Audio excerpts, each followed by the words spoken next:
Hi everyone, and welcome to this podcast recorded and produced by the Royal College of Occupational Therapists. This is one of a series of podcasts which really focus on hearing and sharing the career narratives of our diverse workforce and highlight a whole range of possibilities in occupational therapy.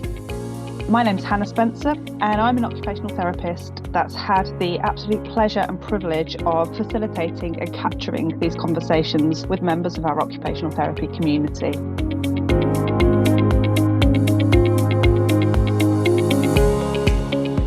I'm here today with a member of our very much valued support workforce. I'm Dan Fleshbourne. I'm a senior occupational therapy assistant at LPFT, which is the Lincolnshire Partnership NHS Foundation Trust. We are the local mental health trust for Lincolnshire. Well, thank you for joining me today. So the purpose of our conversation today is around career journeys and thinking about your occupational therapy career, your career within the occupational therapy support workforce, and your experiences in getting to this point. What drew you to occupational therapy or allied health? So I've got quite an interesting story, really, because I used to be a journalist for my sins, and I did feature writing. So I would around IT and hardware and software. So I'd go off to America, do write reports and reviews of hardware and software back in the early 2000s. So I've also been a carer since about the age of 4 for my mum.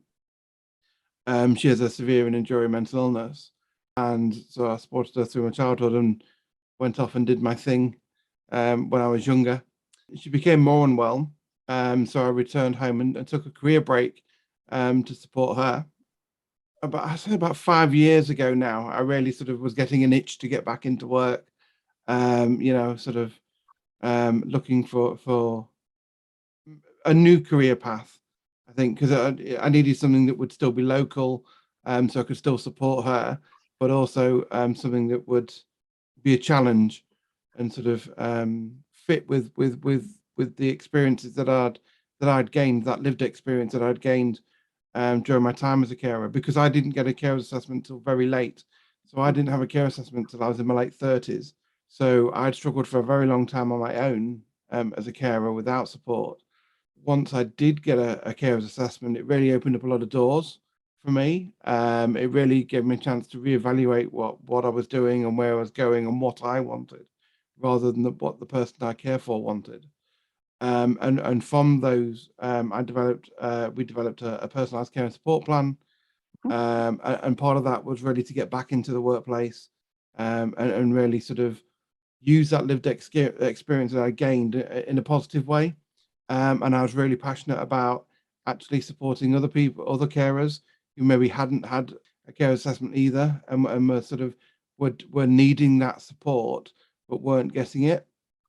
So I joined LPFT originally as a carer governor. I spent 3 years as a governor of the trust, and that was really around slowly sort of getting back into the workplace, because it had been such a long time that I didn't just want to sort of jump in and lose that caring role that I also had. So it was a case of sort of could I manage a full-time role plus my caring role as well. So yeah, I came in as a carer governor, spent 3 years doing that, and supported what's called the Triangle of Care initiative, and really sort of drove that within the trust and help set up things like a carers council, carers policies, carers passports, and really sort of drove that carer element within the trust. And I think I found my niche doing that. I really enjoyed doing that. I clicked with my own experiences. And then there was the opportunity to join the Recovery College, which is part of the trust. And for anybody that doesn't know, a Recovery College enables people to use their lived experience and work with people with professional experience and bring those together to support our students and service users who come over to us, and give them sort of an educational grounding in mental health and well-being. And I was able to add to the college and actually bring in support for carers. So we actually started developing and now deliver carers courses as well within the college. And I suppose that's where my sort of AHP journey started. because I never really saw myself as an occupational therapist or a therapist of any description, really. My sort of comfort zone, as it were, was really sort of telling my story, sharing my lived experience, and sort of inspiring others to set off on their own journey, and find themselves, as well as their caring role. And I suppose the recovery college and this role that I'm in, this occupational therapy assistant role, has really given me the opportunity to share my lived experience and my journalistic experience of writing and developing and culturing stories. Really, it really gave me the opportunity to put that into a formal sort of role, and gave me some guidance and a path to walk along. Because when sharing our lived experience, we often get pulled in many directions, and people will often be like, come and tell us your story, come and tell, and sort of, and it's great sharing your story, but it's really having that ability to focus it to the people that really need to be hearing it, rather than because you get a lot of feedback saying, oh, you're very inspirational, but actually it's about sharing that story with other carers and giving them the motivation to change their own lives, really. So that's what I do at the recovery college. For me, it's not a job, really. Well, it is a job, but it's so close to my heart, and such a passion, that actually I enjoy work every day. Every day I get to do support other people and watch them starting their journey and rediscovering themselves, and it's an absolutely wonderful job, really. You can tell that you really do enjoy your job, and it's almost grown from within you.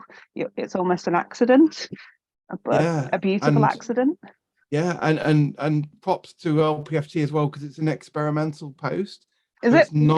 it's non-clinical, which is very different from an OTA role, because most OTA roles will be on a ward or in a clinical setting. But actually, we don't do therapy at the Recovery College. It's purely educational, and lived experience. So this is a role where we are hands-on with our students, but there isn't a traditional clinical role that you would expect of an OTA. We've talked a bit about the experiences that you kind of brought to your role. What other skills, experiences, and opportunities have contributed along the way? As part of the role, I'm actually developing my educational training experience. So I'm working towards QTS, which is qualified teacher status. And I didn't ever really see myself as a teacher either. And I'm not sure I'll ever be in the classroom. But actually having that grounding and fundamentals in educational theory really supports my role, and is something that was offered by the Recovery College as part of my role, and is something that I'd never really thought of before. In addition to that, all members of the Recovery College develop a wellness plan. So I don't personally have any personal lived experience with mental health, but supporting people I do. So it was really interesting to write a wellness plan and think about, actually, when supporting other people, you really need to support yourself as well and keep yourself well. And that was kind of a new thing to me, because I was very used to supporting other people, but actually thinking about, how do I keep myself well in the role, and how do I look after my own well-being and my own mental health, while supporting others, was interesting. It's really good that you've been encouraged to do that as well. I think the value of that reflection is really it speaks for itself, doesn't it?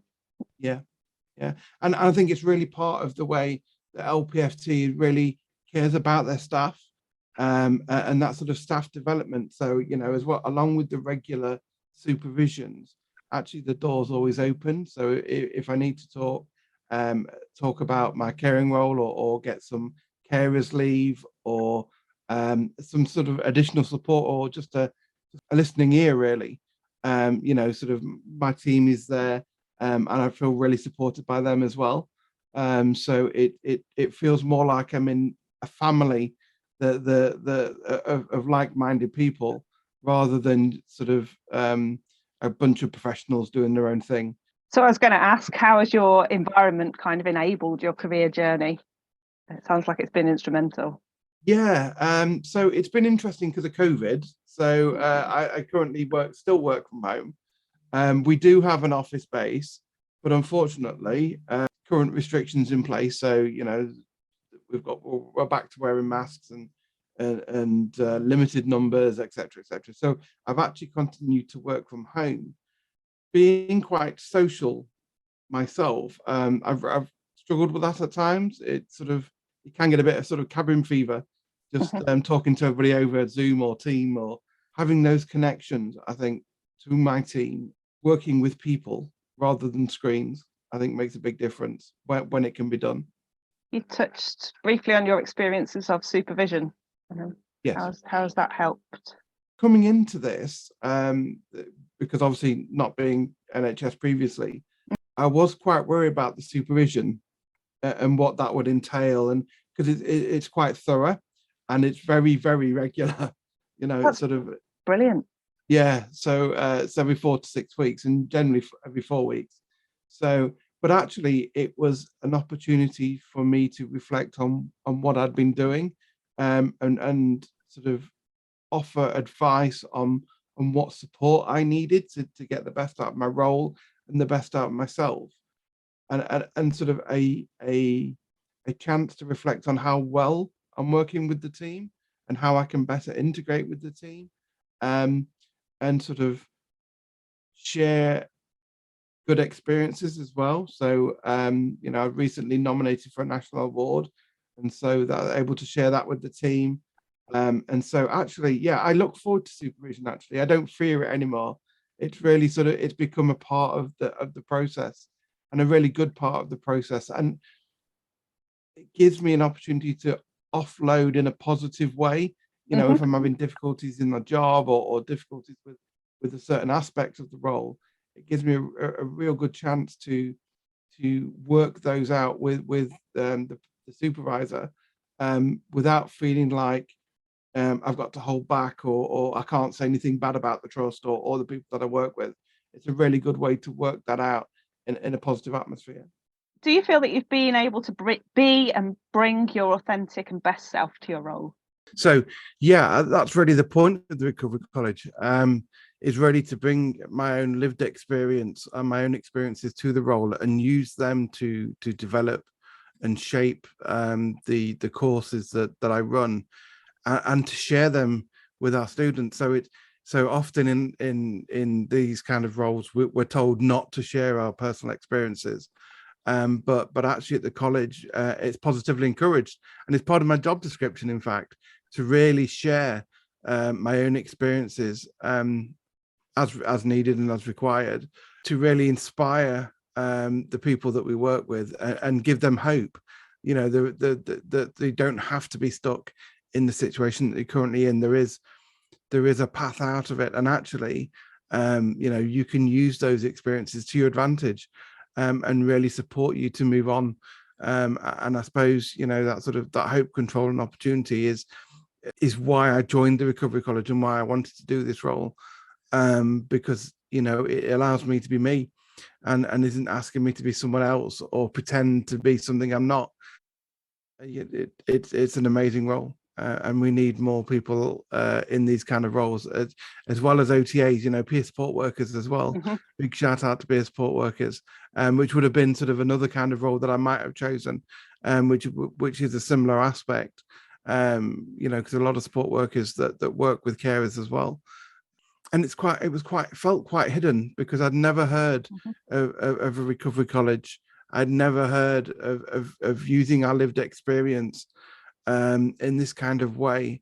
I'd heard about it in drug treatment, in alcohol recovery, but actually for carers and just Joe public to use their lived experience, and use that in an educational, therapeutic way, is absolutely amazing, I think. It's what brings things to life as well, isn't it? Like you say, that essence of hope. If you can see it right in front of you through someone's narrative, it's all the more tangible. Definitely, yeah. Really valuable roles. I think I know the answer to this question. Have there been points where your career journey, or your river, in a sense, has turned or changed course in a way that you'd not anticipated? Yeah, so as I say, I mean, my original journey was as a journalist and really successful, if I don't say so myself. I suppose I can big myself up that way.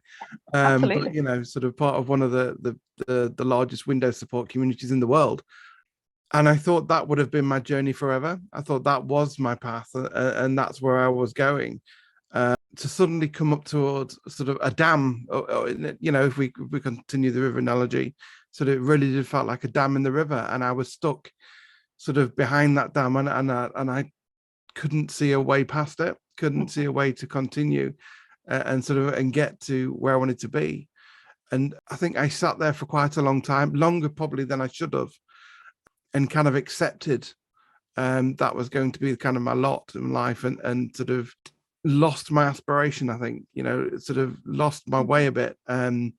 So for this sort of role to come along and sort of undam that river and allowed me to flow along again. And the great part is that it's not a linear journey now. There are so many branches, so many different things I could do, and so many different ways I can go, that really I think the choices now are endless. It's exciting. I think it's because it's unknown. You know, that there is all those possibilities, and all those different sort of journeys that I could make. And I'm really excited to see where I go, because even I don't know. And I think that's a really good part of the journey is sort of that exploring the unknown and not having things fixed for you, and just being able to sort of enjoy the journey again. I think is really nice. So what is next? I mean, I could train to be a full OT. I could do an apprenticeship in OT. I could, like I say, qualify as get qualified teacher status. I mean, I would certainly want to do something with carers, because obviously that's my passion, and that's sort of where that's my ground, I suppose. My base is supporting other people. But who I support, that's the question, and where I go, I don't know, and I'm looking forward to finding out, I suppose. What has been or is the most important or helpful aspect for you in your development or progression as a member of our support workforce? I think the biggest thing for me, the first day that I became an AHP, I was previously a governor and switched over. And on the first day, I was in the car park trying to plug my car into the charger and make the charger work, and struggling with an electric vehicle. One of the directors came over to me. His name's Chris, and he knows who he is, brilliant guy. He came over to me and said, Dan, would you like a hand? And I thought that was amazing, really. It's like, you know, it didn't just pass me by, didn't just leave me to struggle. He came over and you know, used my first name. So he'd remembered who I was, which was amazing. And really helped me out. And we got the car to charge. It didn't feel like I was talking to a director of the trust. It felt like just talking to another work colleague. And yeah, I think that stuck with me, and sort of I think that's the way it's been from day one. I felt sort of a part of something bigger, rather than just a cog in a bigger machine. You know, it doesn't feel like that. It feels like a real family of people trying to do the best for other people, and yeah, I really enjoy being part of that. Brilliant. That sense of belonging just echoed loud and clear from what you said. And having the people around you that really kind of see you, acknowledge you for you, value you. And not just being a band, not just being part of that hierarchy, you know, because you know, there is that sort of traditional sense that, you know, you are what your band is, and sort of never the band shall meet sort of thing. Do you know what I mean? It's sometimes and it really hasn't been like that at all. That, you know, we're not sort of graded by our band or talked to as if, you know, you're lower than me. You know, we're allowed to be ourselves, and I think that really gives us a supportive workplace. individual people with a wealth of skills, experiences. Yeah. Yeah. What do you wish you'd known prior to joining the support workforce? And what would you say now to your early career or younger self? So I wish I'd known about it.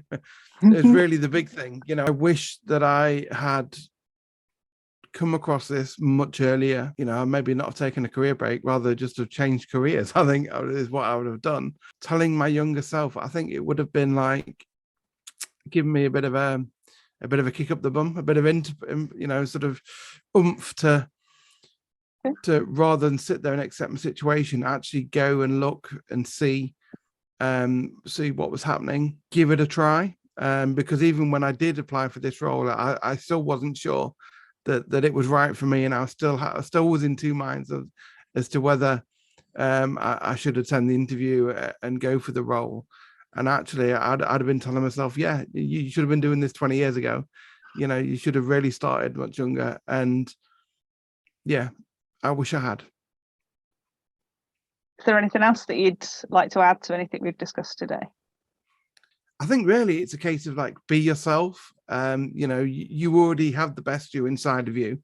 And it's just really a case of believing in yourself, believing in your role, and getting out there and doing it, because, you know, anything is possible.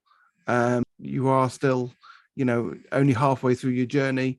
You're still on the road. Keep walking the path, you know, and you will get there. And set yourself a goal. You know, it doesn't have to be a big goal, just lots of little goals. And eventually you'll find that, you know, you're a mile down the road and you didn't even notice you got there. I guess a quick fire, finish the sentence question to end with. Go on then. Being part of the occupational therapy support workforce is where I belong. Thanks so much for talking to me today, Daniel. Oh, you're more than welcome.